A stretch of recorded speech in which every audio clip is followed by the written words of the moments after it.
الحمدللہ وکفا والصلاة والسلام علی عبادہ الذین اصطفیٰ خصوصاً علی افضل و خاتم النبیین محمد الامین وعلی آلہ وصحبہ اجمعین اما بعد فقال اللہ تبارک و تعالی کما ورد فی القرآن المجید اعوذ باللہ من الشیطان الرجیم بسم اللہ الرحمن الرحیم وَلَقَدْ يَسَّرْنَا الْقُرْآنَ لِلذِّكْرِ فَهَلْ مِن مُدَّكِرٍ رب اشرح لي صدری ویسر لی امری واحلل عقدۃ من لسانی یفقہوا قولی۔ السلام علیکم ورحمۃ اللہ وبرکاتہ۔ الحمدللہ آپ کا مرکب توصیفی ٹاپک چل رہا ہے۔ پچھلے ایپیسوڈ میں آپ نے کچھ کنڈیشنز، کچھ شرطیں آپ نے مرکب توصیفی کے بارے میں پڑھی تھیں۔ پریکٹس کرنے سے پہلے اس کا ایک بار ہم ریویژن کر لیتے ہیں تاکہ ہمارے لیے آسانی ہو، وہ یاد رہے ہمیں انشاءاللہ۔ مرکب توصیفی بیسیکلی اس کے دو حصے ہوتے ہیں، ایک ہوتا ہے موصوف اور دوسرا ہوتا ہے صفت۔ انگلش میں آپ اس کو ایڈجیکٹیو، ناؤن اور ایڈجیکٹیو کہتے ہیں، اردو میں آپ اس کو صفت کہتے ہیں اور اسم کہتے ہیں۔ بیسیکلی ایک موصوف اور اسم کو اگر ڈیفائن کیا جائے تو موصوف اس اسم کو کہتے ہیں جس کو بیان کیا جاتا ہے۔ اگر ہم کہتے ہیں نیک لڑکا، تو لڑکا یہاں پر موصوف ہے، اب لڑکے کو بیان کیا جا رہا ہے تو اس لیے اس کو کہیں گے موصوف۔ اور نیک جو ہے وہ صفت کہلائے گی، وہ اسم جو بیان کرتا ہے، موصوف کو جو بیان کر رہا ہے وہ صفت کہلاتا ہے۔ تو موصوف وہ اسم ہے جو کہ بیان کیا جا رہا ہے صفت کے ذریعے، اور صفت وہ اسم ہے جو موصوف کو بیان کر رہا ہے۔ ٹھیک ہے، یہ پہلی شرط ہے۔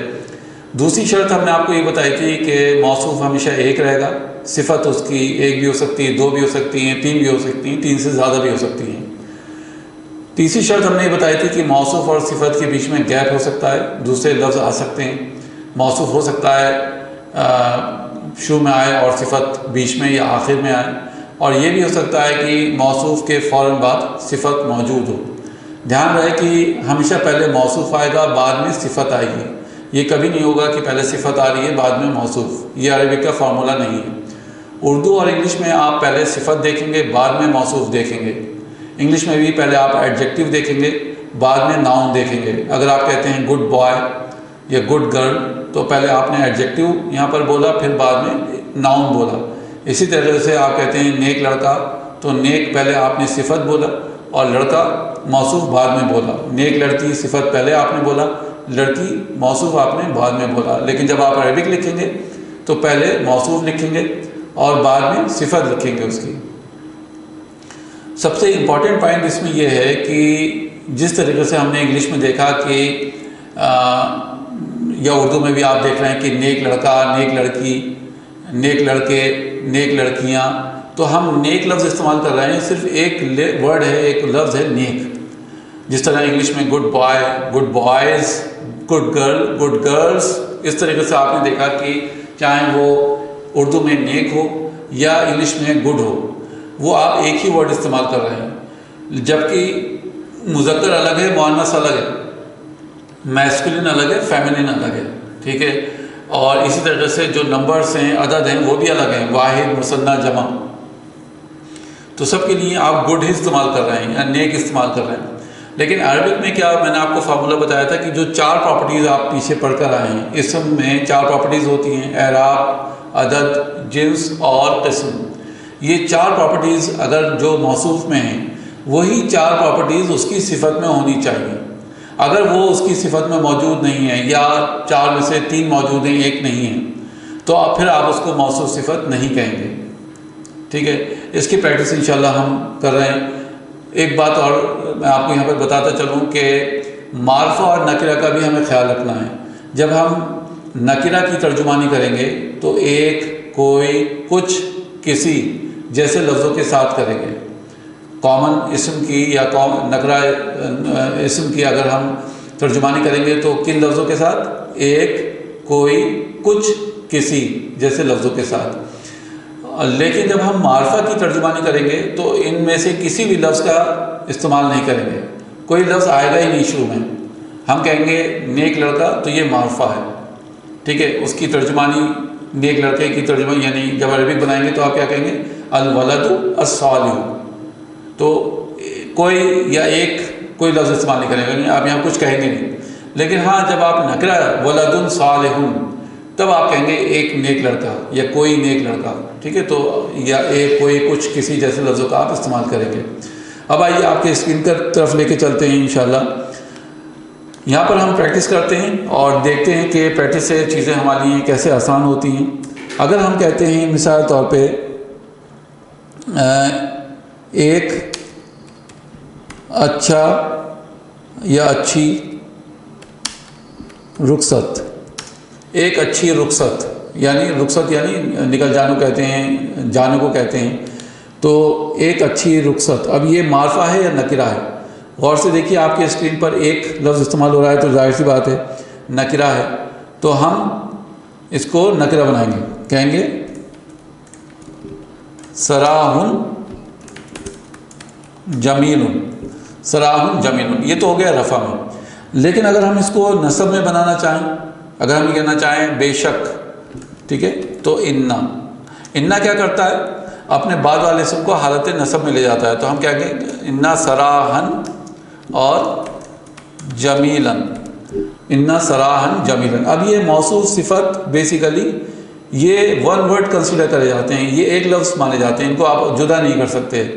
تو یہاں پر ہم جب اس کی ترجمانی کریں گے انا کی، تو بے شک ایک اچھی رخصت، یہ ترجمانی کریں گے۔ تو انا نے کیا کیا؟ سراہن کر دیا۔ تو جب آپ نے موصوف کو دیکھا کہ وہ نصب میں ہے تو ظاہر سی بات ہے صفت بھی نصب میں لکھی جائے گی، صفت پھر آپ اس کو رفع میں نہیں لکھیں گے، کیونکہ آپ کو پراپرٹیز میچ کرانی ہیں۔ جو چار پراپرٹیز آپ نے دیکھا سراہن میں ہیں، واحد ہے، رفع میں ہے، واحد ہے، مذکر ہے اور نکرہ ہے، وہی چار پراپرٹیز آپ نے جمیل میں بھی دیکھی، ٹھیک ہے، رفع میں واحد ہے، مذکر ہے اور نکرہ ہے۔ ایک آدھ ہمیں معرفہ ہی بنانا چاہیے، الدار الآخرۃ، الدار الآخرۃ، الدار الآخرۃ، آخرت کا یا آخرت گھر یا آخر گھر، ٹھیک ہے۔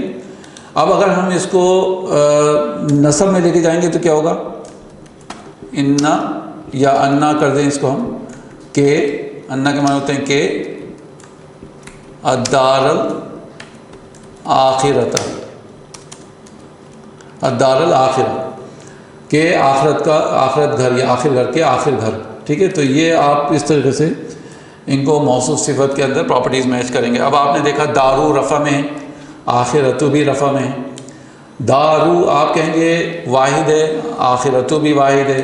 اب دارو یہاں پر مؤنث ہے، آپ کو بتایا تھا میں نے کہ کچھ اسم ایسے ہیں جن کو عرب مؤنث کہتے ہیں، اور دار اس میں سے ایک ایسا اسم ہے جو کہ استعمال ہوتا ہے عربوں کے ذریعے، اور وہ مؤنث کیٹیگری میں استعمال ہوتا ہے، ٹھیک ہے، تو گھر کے لیے۔ تو آخرت میں گولتا استعمال ہو رہی ہے، آخرت کا گھر، اور یہ دارو معرفہ ہے ال کی وجہ سے، اور الآخرت بھی معرفہ ہے ال کی وجہ سے۔ ایک بڑا اجر، ٹھیک ہے، ایک بڑا اجر، تو ہم کیا کہیں گے؟ اجر اور عظیم، اجر عظیم۔ اس کو اگر ہم نصب میں کہیں گے تو کیا کہیں گے؟ اجرن عظیما، جر میں اجرن اور عظیم، ٹھیک ہے۔ تو اس طریقے سے رفع نصب جر آپ کو یعنی پراپرٹیز آپ کو میچ کرانا ہے، اس بات کا خیال رکھنا ہے۔ اگر ہم کہتے ہیں مثال کے طور پہ ایک کھلی بے حیائی سے، ایک کھلی بے حیائی سے، تو اب سے کی ترجمانی ہم سے کسے کہتے ہیں؟ بی حرف جر سے، بی، اور فاحشتن، فاحشتن، اب بی کی وجہ سے یہ فاحشتن ہو گیا، اور مبینتن،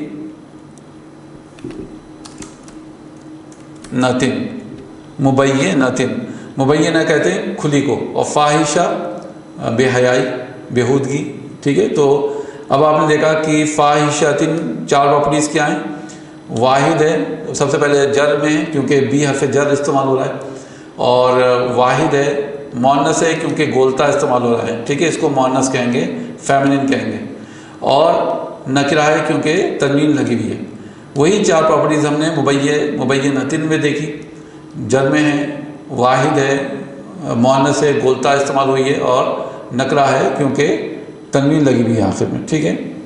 کوئی عزت والا رزق ٹھیک ہے، کوئی عزت والا رزق، تو ہم کیا کہیں گے؟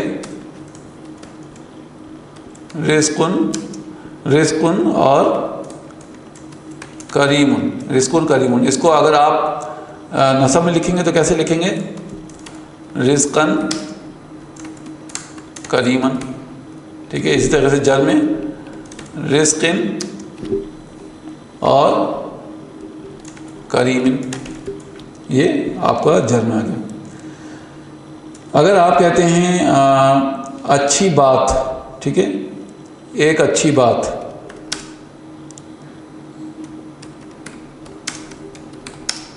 تو اس کے لیے اگر ہم نصب میں لکھتے ہیں اس کو تو کیا لکھیں گے؟ قولاً معروفاً، ٹھیک ہے، قولاً معروفاً، ایک اچھی بات۔ اگر ہم کہتے ہیں مثال طور پہ نئی کتابیں، کچھ نئی کتابیں، اب یہ نکرہ بننا ہے، کچھ استعمال ہو رہا ہے، تو نئی کتابوں کے لیے بیسیکلی کتبن جمع ہے، جمع مکسر غیر عاقل، تو کچھ نئی کتابیں تو کتب بن، ٹھیک ہے، کتبن۔ اور جدیدن اگر ہم لکھیں گے تو غلط ہو جائے گا، کیوں؟ کتبن جو ہے وہ جمع مکسر غیر عاقل ہے، تو اس کو واحد مؤنث کی طرح لکھا جائے گا، یعنی شی سے، تو ہم کہیں گے جدیدتن، جدیدتن، کچھ نئی کتابیں۔ یاد ہے آپ کو ہم نے پڑھا تھا کہ جب بھی آپ نے مطلب کتنے طرح کے جمع پڑھے تھے؟ جمع آپ نے پڑھا تھا جمع مذکر، ٹھیک ہے، پھر آپ نے پڑھا تھا جمع مؤنث عاقل، پھر آپ نے پڑھا تھا جمع مؤنث غیر عاقل، آپ نے پڑھا جمع مکسر عاقل، جمع مکسر غیر عاقل اور اسم جمع، یہ 6 مختلف جمع آپ نے پڑھے تھے۔ اب دونوں آپ نے جو شی استعمال کیا تھا کس کس کے لیے؟ جمع مؤنث غیر عاقل کے لیے آپ نے کہا تھا شی استعمال ہوگا، اسی طریقے سے جمع مکسر غیر عاقل کے لیے بھی شی استعمال ہوگا، جبکہ جمع مکسر عاقل کے لیے دے بھی استعمال ہو سکتا ہے اور شی بھی، اور اسم جمع کے لیے بھی آپ دے استعمال کر سکتے ہیں، دے استعمال کر سکتے ہیں اور شی بھی، ٹھیک ہے، جبکہ جمع مذکر کے لیے صرف دے استعمال ہوگا اور جمع مؤنث عاقل کے لیے بھی صرف دے استعمال ہوگا۔ تو یہاں پر جہاں ہم شی کا استعمال کر رہے ہیں اس کو آپ غور سے دیکھیے، ایک تو دونوں غیر عاقل واحد مؤنث مانے جائیں گے، اور جمع مکسر عاقل جس کے اندر ہم نے پڑھا تھا رسول ہے، بہت سے رسول ہیں، نساء بہت سی عورتیں ہیں، اولاد ہیں، اطفال ہیں، ملائکہ ہیں، رجال ہیں، یہ سب جو ہیں جمع مکسر عاقل ہیں۔ جمع مکسر غیر عاقل کتب ہے، اقلام ہے، بیوت ہے، انہار، یہ سارے لفظ جو ہیں، جمال، جبال، یہ سارے لفظ جو ہیں یہ غیر عاقل ہیں، جمع مکسر غیر عاقل، تو ان کو واحد مؤنث مانیں گے، ٹھیک ہے۔ اسی طریقے سے سماوات جمع مؤنث غیر عاقل، سماوات اگر ہم کہتے ہیں بہت سے آسمان تو وہ بھی واحد مؤنث ہیں کیونکہ وہ عاقل نہیں ہے، غیر عاقل ہیں، تو غیر عاقل کو ہمیشہ ہم واحد مؤنث مانتے ہیں۔ تو اس طرح سے آپ کو یاد لے کے چلنا ہے، ذہن میں بنا کے چلنا ہے، کیونکہ جب آپ اس کی صفت بنائیں گے تو صفت بناتے وقت آپ کو اس بات کا خیال رکھنا ہے کہ موصوف مذکر ہے یا مؤنث ہے، اور اس کے لیے آپ کو جمع میں پہنچنا ہے۔ جمع جو 6 مختلف آپ نے جمع پڑھے تھے وہاں پر آپ کو اپنا ذہن دوڑانا ہے کہ کیا یہ مذکر ہے یا مؤنث ہے، ٹھیک ہے، اگر یہ مذکر ہے تو کیوں ہے اور مؤنث ہوا تو کیوں ہوا۔ تو انشاءاللہ اس ایکسرسائز کو ہم کنٹینیو کریں گے نیکسٹ ایپیسوڈ میں، کیونکہ وقت پورا ہو گیا، اب اجازت نہیں دے رہا، تو تب تک کے لیے اجازت دیں۔ سبحانک اللہم و بحمدک، نشہد ان لا الہ الا انت، نستغفرک و نتوب الیک۔ السلام علیکم ورحمۃ اللہ وبرکاتہ۔